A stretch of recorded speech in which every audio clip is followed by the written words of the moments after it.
Hello, and welcome to another episode of the B2B Growth Blueprint podcast. I'm your host, Mark Osborne, and today I'm very excited to welcome my guest, Johannes Hirsch. Now, I'm going to read Johannes's bio to make sure I get this right. He's a seasoned technology executive with over 30 years of experience in leadership roles across various industries, currently the CEO and founder of Premonio. They're a predictive revenue optimizing system for B2B startups. So we're going to talk about what that means to be a predictive optimizing system, especially for startups that maybe don't always have good data. So some really interesting topics there. Throughout his career, Johannes has held positions as CMO, COO, and VP of product management at companies including Spirion, White Hat Security, and Intuit. He has a strong background in marketing, product management, and operations, and a track record of driving growth and innovation. He holds degrees in Naval Architecture from UC Berkeley and an MBA from the MIT Sloan School of Management. So, Johannes, welcome to the show. Thank you. Thanks for having me. I'm super excited to be here. Yeah, me too. I've been looking forward to our conversation. So, tell us a little bit of your story. How you've obviously done a lot of things in both operations and product management as well as marketing, and now you're doing sort of revenue operations. Tell us your story of how you kind of got there. Well, it's a typical immigrant story back in the sort of 1700s. I came over here with $700 in my pocket and made my way up. Love this country, a great place. And my first college was actually a community college, and I sat down with the advisor, and he said, "What do you want to do with your life?" I didn't know what I was going to do. Sure. And I said, "I don't know. My dad was a musician. My uncles are all engineers." He says, "Well, where are you from?" Is it near the Rhine River? Oh, okay. Do they have ships there? Yeah, they have ships there. Berkeley has a naval architecture program. That is how my career choice was made. Huh. Now, the reason I'm telling that story is 40 years later, those chickens are actually came home to roost. So I Okay. launched my career in naval architecture, which is ship design. Back in those days, most of the shipbuilding was moving to Asia, so I wasn't going to launch my career into a disappearing field and Uh-huh. decided to retool, get an MBA, went to MIT. From there, I went to McKinsey for a while. And then from there, I've been in the Silicon Valley since 1990. And then sort of increasingly responsible roles. And towards the end, I had pretty sizable budgets. And I was obviously always under scrutiny by the board and the CFO and the executives, because I was, besides development, I was the guy that was shoveling money out the window, and we had to figure out how to justify it. And I began to realize that a lot of the tools that were available were really fundamentally broken. The investors would come in and say, "We want you to accelerate your growth rate from 20% to 30%." The CFO would run his or her model, hand it off to the CEO. The CEO had another model, hand it off to the CRO, who had his own forecast. Back in those days, we were still all called SVPs and EVPs. CROs didn't Sure. exist yet. Sure. And the round trip to get back to the investor on what it would take to do that would take a month. And Yeah. by the way, it was fraught with error. And then that's when I started pioneering this approach where, what if we modeled all of this in one cohesive, holistic model? And this is where the naval architecture pass comes in, that does not require prior data. Most companies don't have good data, or if you're a raw startup in a disruptive field, there is no data by definition. So how do you actually use Right. analytics? And so I remember my naval architecture classes and realized it's actually a navigation problem.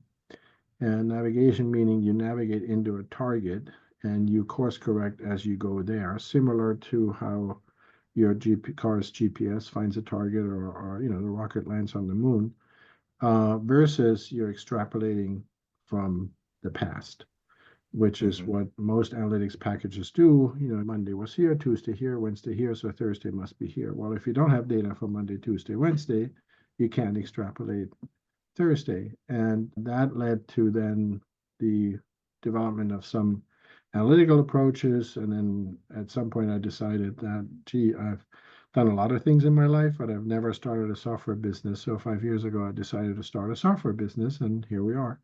We're doing really well. I had a great year. We've been on average growing 35%. And Great. since 2019, when I launched it, and we're actually going out for fundraising. I have my first commitment.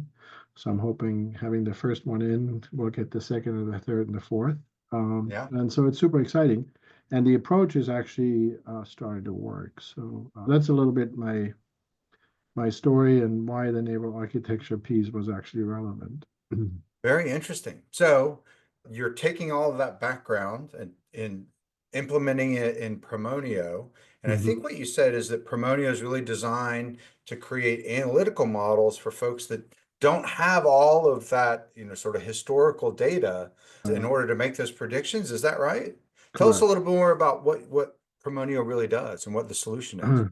Yeah, so think of it like if I use an analogy, think of it like a flight simulator for Okay. your company or for your, in our case, we focus more on the revenue generating side, so we don't model the entire company.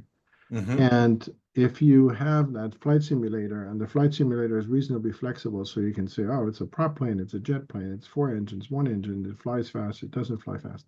You can do all those things.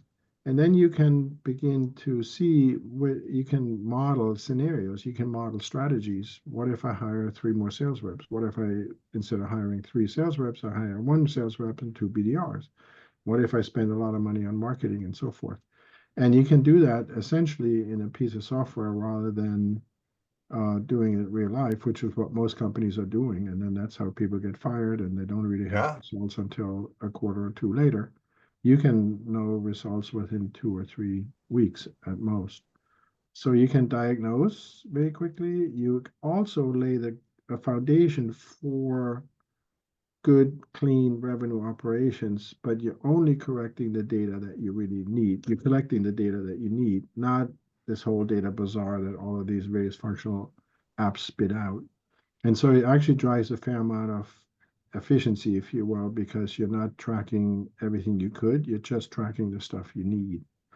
And the other piece that it does, it actually integrates the three major functions, sales, marketing, and finance, so that you can figure out how many dollars do I spend for each of my lead sources to get how many dollars of revenue, kind of a fantastic. yield calculation, if you will. Yeah, And that usually makes people's eyes perk up because once you do that and you have all that digitized, you can do things like forward-looking CAC optimization because the investor right. comes in and says your CAC is at 8 and I need you to bring it down to 6. You can do this paper airplane or software airplane modeling or scenario modeling that I talked about, and you can figure out what operational activities do I need to undertake so that I can hit that CAC target, and you'll know all your intervening APIs so that I know next week, the week after, whether I'm on track to hit these targets. If you That's don't great.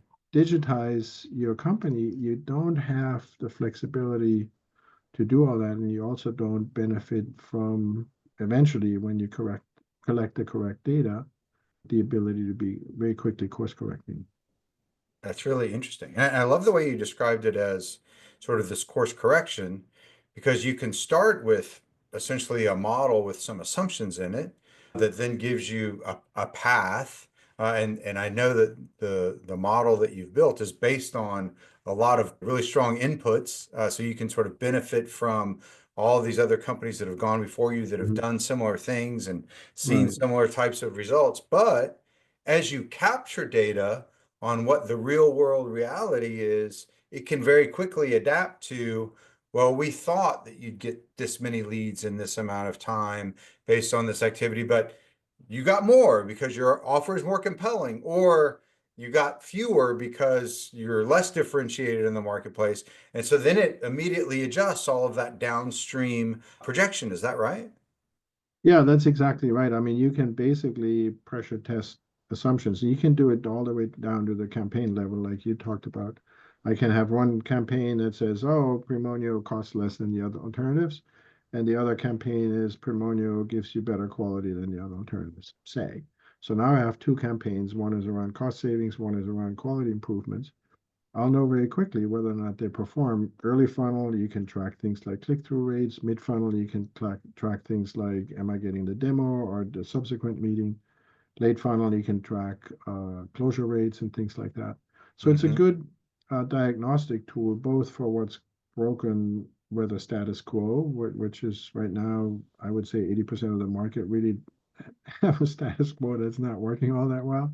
So you need to diagnose pretty quickly what's broken. But then you also want to have this early warning system so that as I launch my corrective strategy, am I actually getting towards goal? Am I on track to hit goal or not? And you want to know that.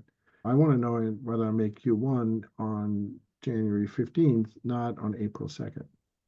And Yeah, that's the one of the purposes of this, or one of the differences of this approach. that's so great. Well, and it also, sort of brings the wisdom of people that have done it before and sort of all Right. of that sort of historical background. I heard a really great analogy the other day of, very often when folks they're in the cybersecurity space and they want to grow to from 5 million to 10 million. And so they go out and do an exhaustive search for a CRO, a chief revenue officer that's taken a cybersecurity firm from 5 million to 10 million. But the fact of the matter is when they were doing it, there was all this private equity flowing into cybersecurity. And so, it was a very different context. And someone used the example of what you want to have them, tell you how he picked the right lottery numbers before, because that's not going to work this time. Whatever strategy he used to Yeah, pick that's the a right great lottery example. tickets Yeah, before yeah, doesn't yeah, work. yeah. Let So me, instead, this is almost like you pick a number and then you see if that's the number that came up on the lottery drawing, and you can adjust strategy midstream and actually adapt to it rather than just being reliant on one person who did it in a completely different environment. yeah, no, you're locking onto it better than I can. I mean, it's one thing is you do benefit once you do this and you have a lot of these companies digitized, you get a fair amount of benchmark data and Yeah. it's normalized benchmark data. So, for example, we work with PE firms who are using it to do cross-portfolio company comparisons because everybody's on a standardized set of metrics. But the Yeah. other piece is, and this is a subtle point that you're homing in on that a lot of people don't get right up front, when you launch a startup, you're really venturing out into the unknown. You Yeah. have a thesis and you think it's going to work, and you have confidence you wouldn't put your energy into it if you didn't believe in it. But you don't really know, especially as the market is changing. And so Yeah. then the name of the game is really very quick experimentation. So you have to some extent, be willing to challenge your own assumptions and then course correct until you iterate your way into the target. And that's the fundamental crux, the fundamental problem that a lot of startups need to solve, but don't solve at a high enough clock rate. They're Yeah. doing it too slowly. They course correct once a quarter or once a year Right. instead of once a month or once a week. And that, I think, is a key piece of the difference. And that's one of the benefits of having a lot of talk is around a data-driven organization. And that's one of the benefits about being data-driven. But you have to be willing to listen to the evidence versus, oh, go after this market because I say so. And Right. then you're going to have to live with your sins later on. Well, and from an academic perspective, I've been through the entrepreneurship courses and getting my MBA, which I'm sure you did as well. And, it's basically like get out Excel and build a projection of what you think's going to happen. But very often it's kind of what you hope or what you wish would happen Mm. and what you can say with a straight face without blushing too much as you try to get investment. But it's not really based on a lot of fact or grounding, whereas this gives all of that grounding and then the ability to iterate as you get data that indicates that, well, we thought it was going to turn into this, but it's not. And so we can now adapt a lot faster. Yeah, it's interesting that you mentioned that because, again, the status quo or the sort of established practice in most organizations is that it's a bunch of spreadsheets. The Yeah, typical CRO forecast is either they take a list of opportunities and rank them high, medium, low, multiply out the probabilities, and that's the forecast. that's right. Yeah, Or the simpler version is I got 10 sales guys. They have $1 million quota. I think they'll hit 80% of the quota, so right. my That's forecast right. is 8 million. How do That's you right. know? And half the marketing people don't even do a forecast, a quantitative forecast. And so what we do is we pull all of that into a cloud app. So everybody is on the same data set and uses the same system and uses the same assumptions. And so if the CRO says I'm going to lower my pricing, it'll ripple through to the accounting system And or if you need to make up lower prices with higher volume, it'll ripple through to the marketing team because they now need to up their pipeline generation. Without having all of that in an integrated cloud-based system, it takes too long for all those iterations to work their way through the system. And then you got the unpleasant board meeting on January 15th where you have to explain why did Q4 didn't work out Right. versus, already in November what you're going to be doing or in October what you're going to be doing. Well, and it even sort of creates an opportunity because another problem that exists, and it's a better problem, but it's still a problem, is sort of this rapid growth where you don't recognize that you've got such a rich, robust pipeline that's actually going to Hmm. deliver so Yeah, much work that you're going to then need to either expand the software capabilities or hire customer success team folks to deliver against. And so you go through this sort of roller coaster ride of when you yeah, have this feast, if you can't deliver well against those customers, then you've lost the opportunity for all of the residual income that could come from those customers, all the reputational impact in the marketplace that comes from you falling down with those yeah, yeah, customers. yeah, Whereas if you had this really accurate forecasting, it allows you to do a much better job of saying, we're going to need more folks. It's worth investing in a line of credit or in getting some those funding are to the bring scenarios. in Yeah, CS folks so they can be trained up and ready to roll because we're actually growing at this unexpected yeah, pace. yeah.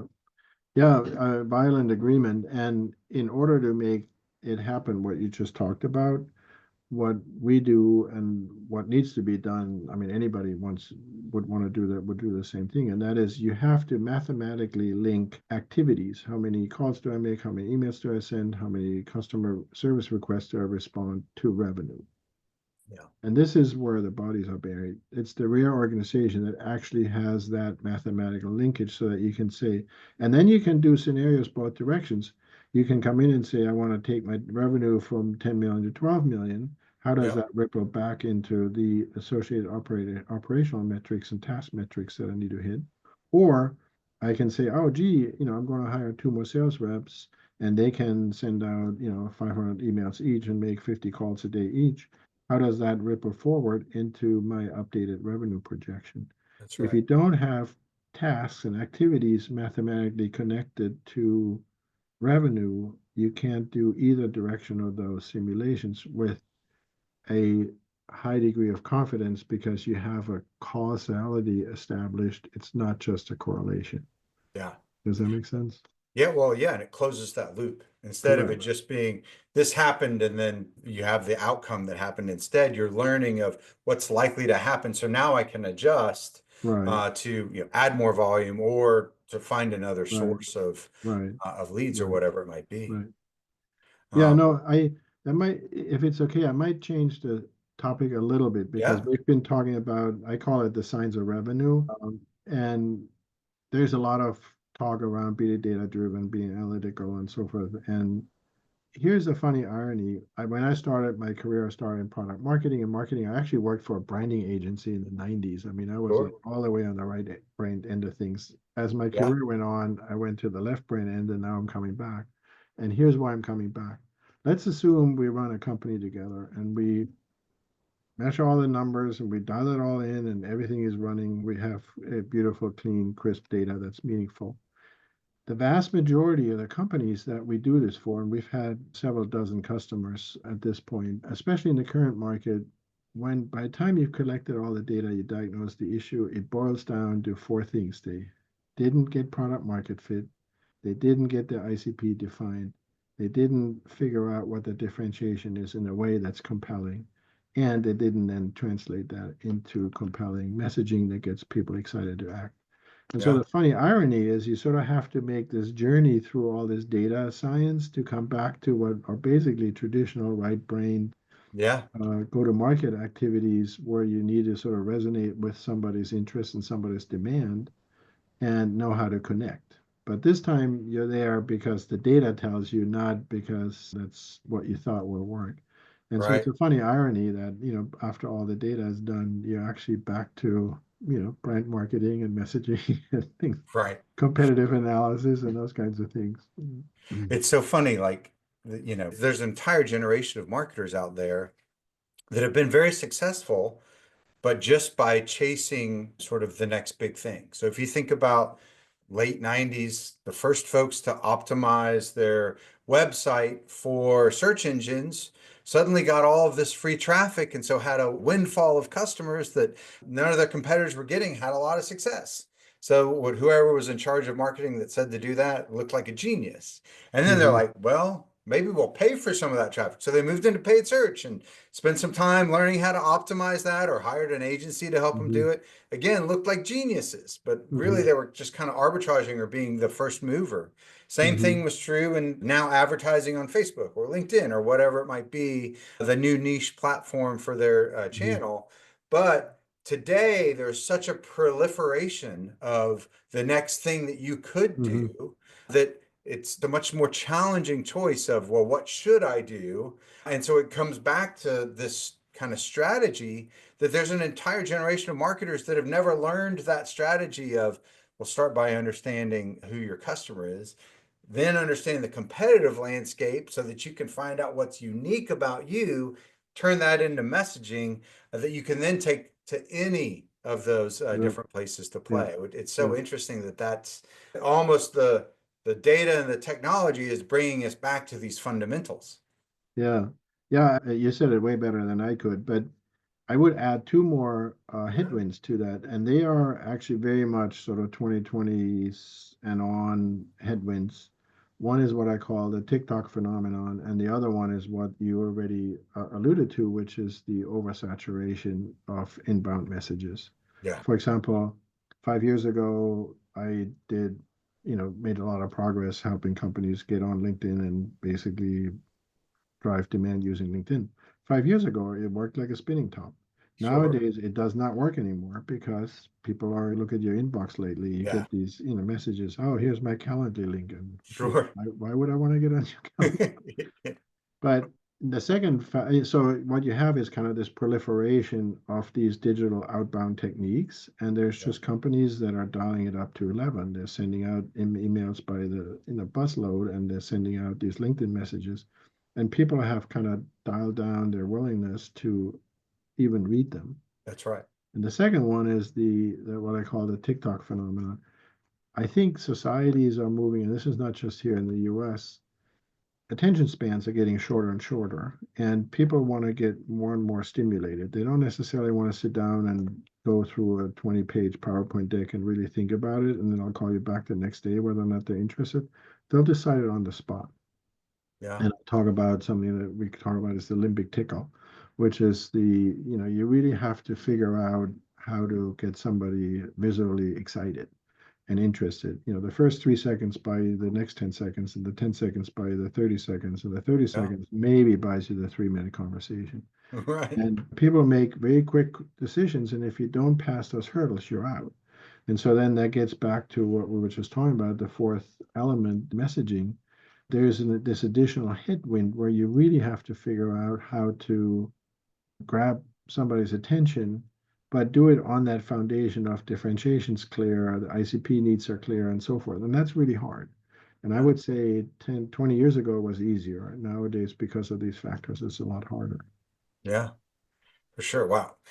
So this is all super interesting stuff, and we could spend all day talking about it, but I Yeah. got to be mindful of your time. But before we let you go, tell us something that's on the horizon for Premonio that you're excited about. Well, I personally am super excited because like I said, we have our first committed investor, and so far we've been self-funded. I'm doing this the old-fashioned way. We got product market fit first before we started Sure. going out and funding the product development, but now we're funding the product development. And that's super exciting. And the other piece I think I'm just excited about as hell is this whole AI influx. And I'm not trying to spread AI pixie dust, not at all. I'm quite the opposite. I'm sort of an old, dyed in the wool pragmatist.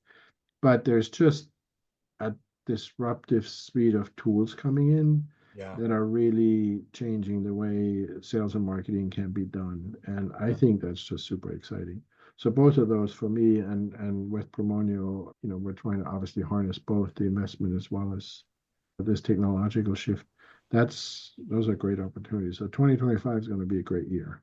Yeah. But I think it comes back to, though, just as we said before, like the tool by itself isn't the solution. No, It's yeah, understanding how to apply that tool based in these foundational strategies that's really the key. And yeah, I yeah, yeah, yeah, very wise to call yeah, that out. So yeah. for our audience that, has been listening and is like, wow, I really wish I had more of a data-driven framework for decision making, but I don't have all that historical data I need. How can they get in touch with you to learn more about Premonio? Well, I mean, obviously, one is LinkedIn, the other one is our website, premonio.com. The third one is they can, obviously contact you, and if I'm nice to you, you'll actually pass them on to me. Absolutely. So, yeah, so I think there's plenty of ways to find us. Well, And I fantastic. respond personally very quickly, so it's not like things are getting lost in the ether somewhere. So Gotcha. Well, Johannes, thank you so much for taking the thank time to you. join us on a lot of really interesting concepts. I appreciate you sharing that with our audience. Yeah, thank you. Thanks for having me.